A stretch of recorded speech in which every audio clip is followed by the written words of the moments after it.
welcome to the first episode of Bach Practices. I'm Bach and I'm about to practice, and you are very welcome to join me. For all of the musicians watching, it's probably going to be a shock for you. I'm not using the old standard notation, so something that used to look like this is instead going to look like this for me, which comes with numerous advantages. One of them is that I can freely decide which key I want to be playing the pieces in, and in order to make it a little more difficult for me, I'm using this bottle, which has little dice with letters printed on it, in order to determine for me which keys I'm going to be playing in. And with every episode I'm going to be playing 7 pieces. The first 6 ones I'm going to be randomly drawing from this box, so I don't know what's going to come up. Could be jazz standards or Scarlatti sonatinas or pop songs or whatever. And the 7th one I always do know. Today it's going to be a rather wonderful song by Billy Joel. And I think this is all you need to know. We can get started. Sometimes I won't know the songs, but this is definitely a Mozart sonata. The second movement from, I don't know what, a piano sonata. I think the original one is in F major. Now I'm going to be playing it in D major. Okay, there we go.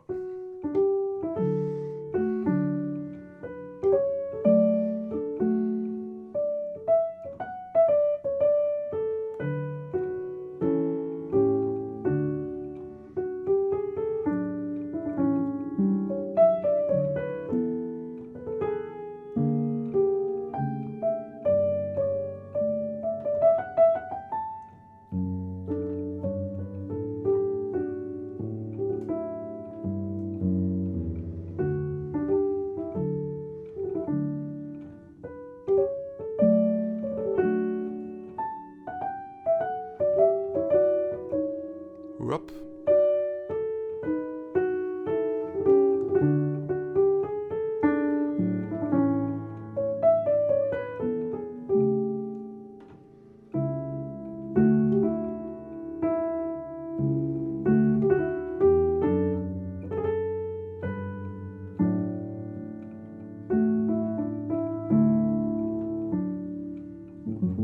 Okay, let's play it in another key. G major. Maybe just the first couple bars.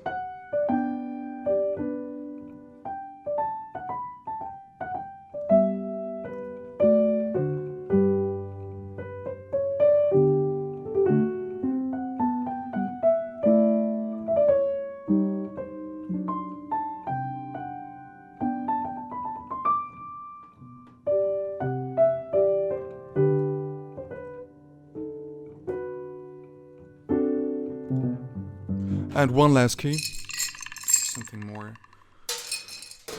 E flat, okay.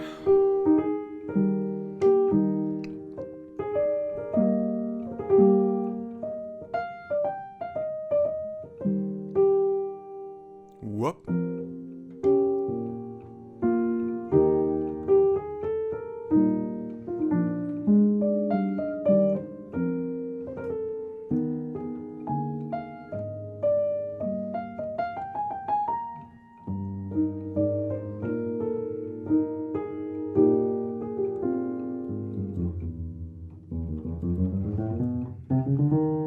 Okay, next one. Keane, Somewhere Only We Know. I think this is, Keane is a British band. I think this is their most well-known song. I walked across, now in F major. So, transposing with pop songs is a little bit tricky because sometimes it's going to be too high or too low for my voice, so I'm going to be forced to like randomly transpose. But I think that this is a really nice exercise, not just for the chord building, but also because I think that leaving your comfort zone from time to time when it comes to singing is really nice if it's not like super forceful or something. So sometimes like testing out something that is a little bit too low or too high might actually be interesting.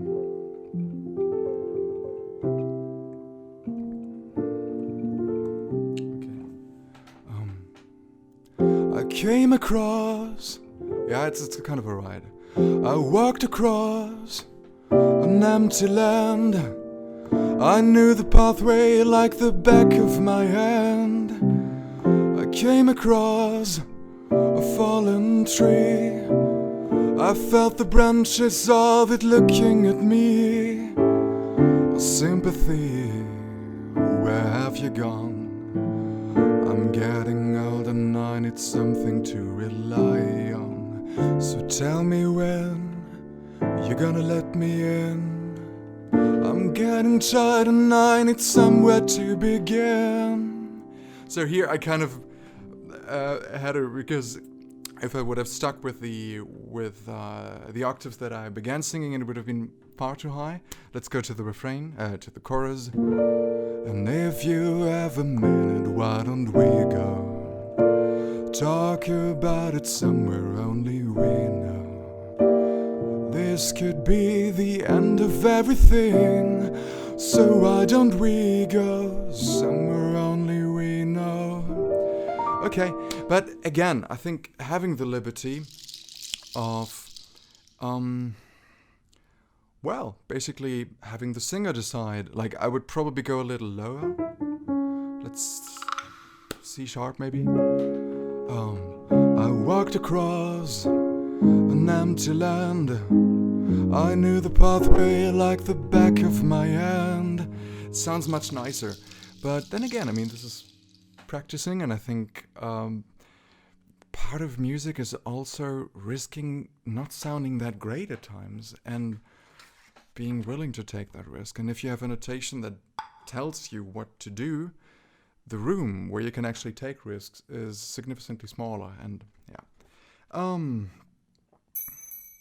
this is, I think, a Czerny piece. Czerny is some composer from the 19th century who's, I think, today mostly known because of little etudes that he wrote.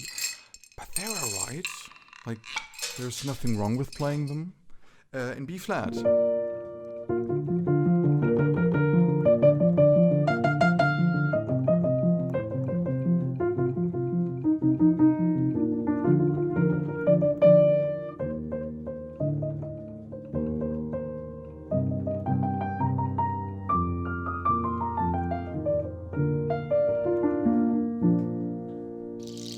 Next one. Debussy's, I always forget whether it's the first or the second Arabesque. I think it's the first, but it's pretty popular.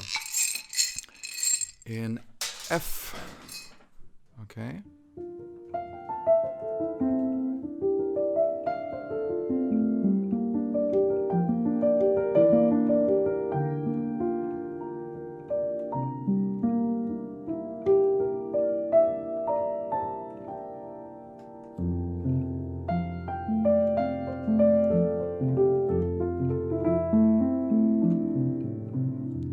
Another key.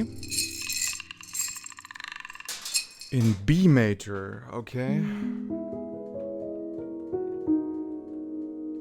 Again.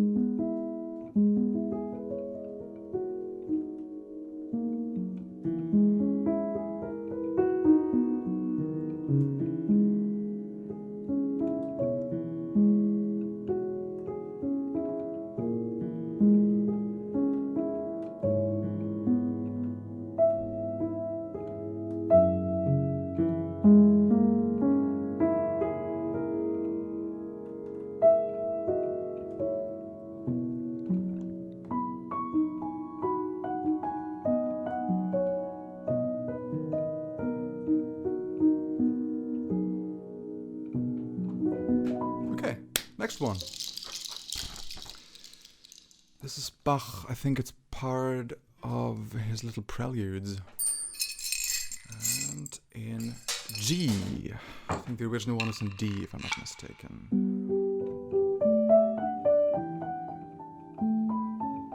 You're gonna find a lot of Bach in my archive. Because I really like him.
Nice piece.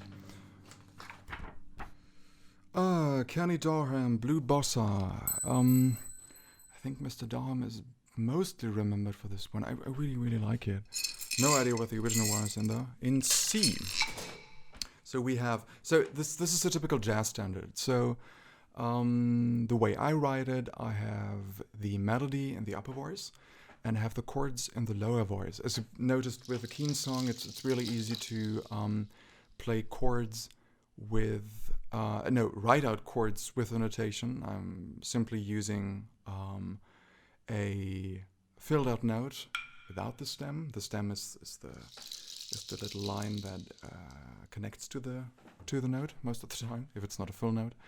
And yeah, so let me just play the melody for you.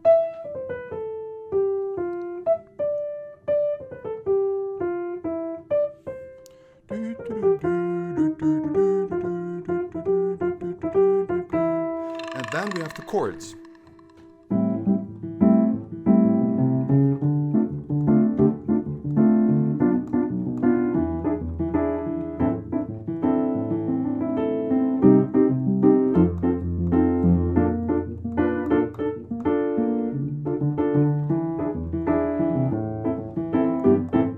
And if you combine them, maybe let's pick another than C, because that's kind of boring. F again. So we have like,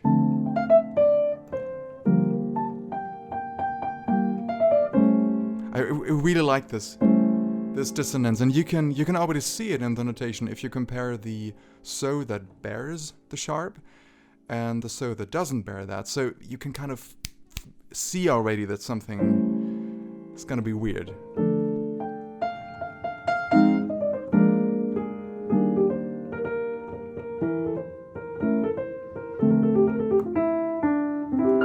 Okay, and we can also do something else with it. Maybe let's play it with a clarinet. That's another thing I haven't played today, so it might be a bit wonky. But something that always struck me as a bit odd when it comes to jazz standards is that, for instance, players of certain brass instruments and players of woodwind instruments, like the clarinet, have different editions that they have to use. So, because the clarinet, for instance, is a transposed instrument, so if I wanted to play, let's say, a C major scale, we would actually have to write it down in D major, because it always plays one whole tone lower than we hear it, which is really, really confusing, but for some reason we still have that condition. Yeah, it's a condition, it's more tradition. And that's obviously something that we wouldn't have anymore if we were to use the another notation. So let's play it in F, then we have...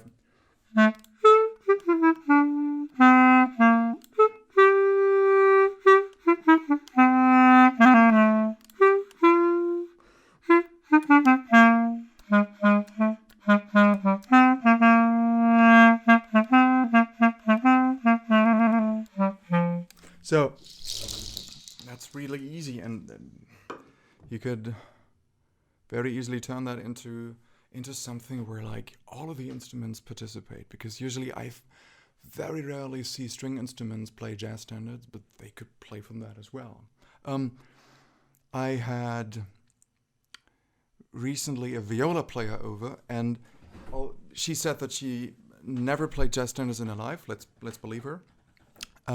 And after like 15 minutes, she was playing them, which was further facilitated by the fact that she could pick her keys. And for string instruments, it's much easier to play in keys that are sharp. The problem is that most jazz standards are actually set in keys, because that favors the wind instruments, in keys that are flat. So that kind of makes it much more difficult for instruments to like go into another genre even. Okay, now let's go for the Billy Joel. Hopefully I do remember the chords, because I only just looked at them. A major. Okay, so we have...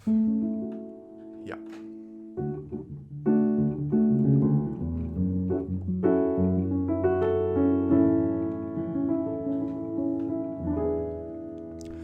In every heart there is a room, a sanctuary, safe and strong, to heal the wounds from lovers past, until a new one comes along. I spoke to you in cautious tones.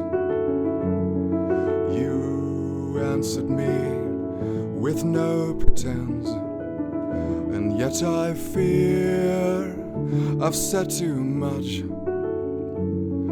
My silence is my self-defense. Yet every time I felt a rose,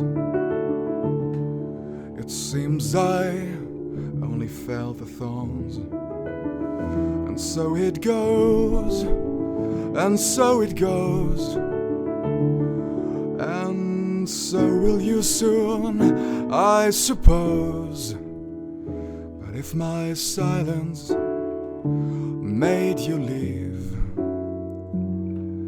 then that would be my worst mistake. Whoops. For you can make decisions too,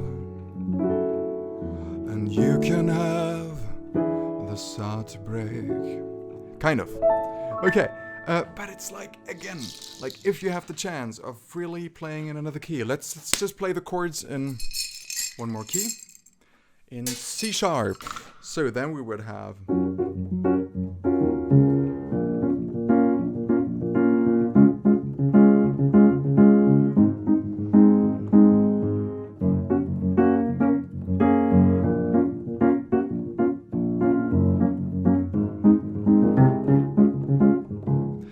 This is really a nice thing to do, other than just being stuck with whatever the composer said. And the funny thing is, if we really take a look at that, if we're talking like Bach and Mozart, let's take the first prelude.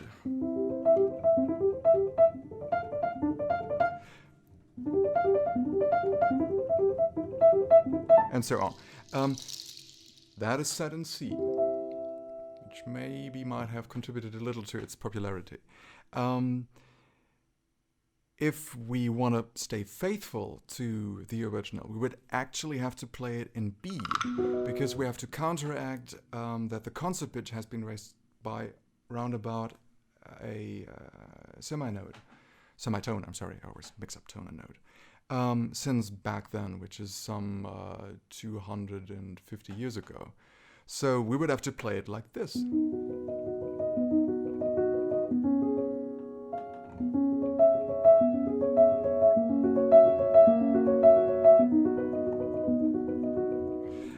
So ironically, it's much easier to stay faithful to the original with the new notation as opposed to the old notation. So, thank you for watching. If you have any kind of question, ask in the comment in the comment section, and I'm gonna be answering them in the next episode. The next episode is gonna be there next week, and